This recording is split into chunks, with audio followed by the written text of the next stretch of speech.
Si Mr. Nazario Briguera, spokesperson ng Bureau of Fisheries and Aquatic Resources, nasa linya po natin. Mr. Briguera, magandang umaga po. Hello. Yes, Sir Melo, magandang umaga po at magandang umaga rin sa lahat na nakasubaybay sa inyong programa.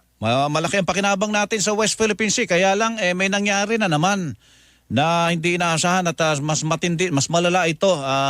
Sinampahan na at pinagsisira yung may nasaktan pa mga tropa natin ng Philippine Navy, no? Kumusta ba ang kalagayan ng ating mga mangingisda?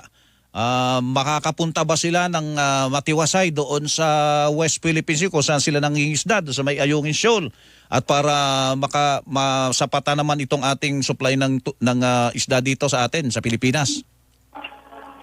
Sa ngayon, Sir Melo, ang masasabi natin, walang dahilan pa naman para tumigil tayo dyan sa pangingisda sa katubingang sakop ng Pilipinas, no? Tuloy-tuloy pa rin naman ang pangingisda ng ating mga mangingisda dyan sa West Philippine Sea. At pagdating po doon sa ano po ninyo, sinabi po ninyo na papaano sila pag maglalayag sila doon, alam naman po natin na nag-commit na talaga dyan ang AFP, ang Philippine Coast Guard, na ibibigay nila ang mga nararapat na proteksyon para po sa ating mga mangingisda dyan po sa West Philippine Sea. Opo. So safe silang makakapunta po. Ano ba, sa monitoring po nyo, may mga nakakalusot na po, may mga nandun na tayo ng mga mangingisda po sa ngayon?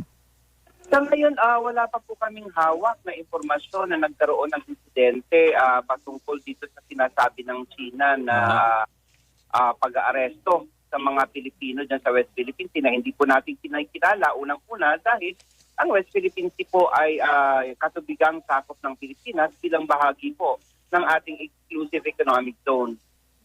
Opo. So may mga nandun pong nangingisda tayo ngayon na mga kababayan?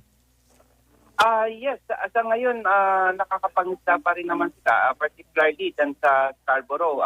Wala pa tayong insidente na sinasabing ang ating mga mangisda hindi na makapalaot. Oho. Ayun, okay. So as of now, as we speak, sabi nga, wala pa pong epekto yung fishing ban ng China sa ating mga fisherman natin, ano po?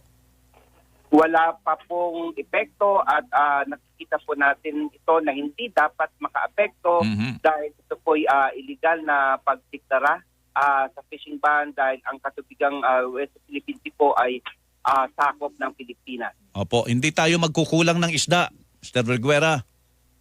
Wala po ngayon na kakulangan ng isda sa ating mga palengke. Opo, sige po. Yun lang po. Salamat po. Good morning. Maraming salamat, Sir Melo. Opo, Nazario Briguera, spokesperson ng Bureau of Fisheries and Aquatic Resources.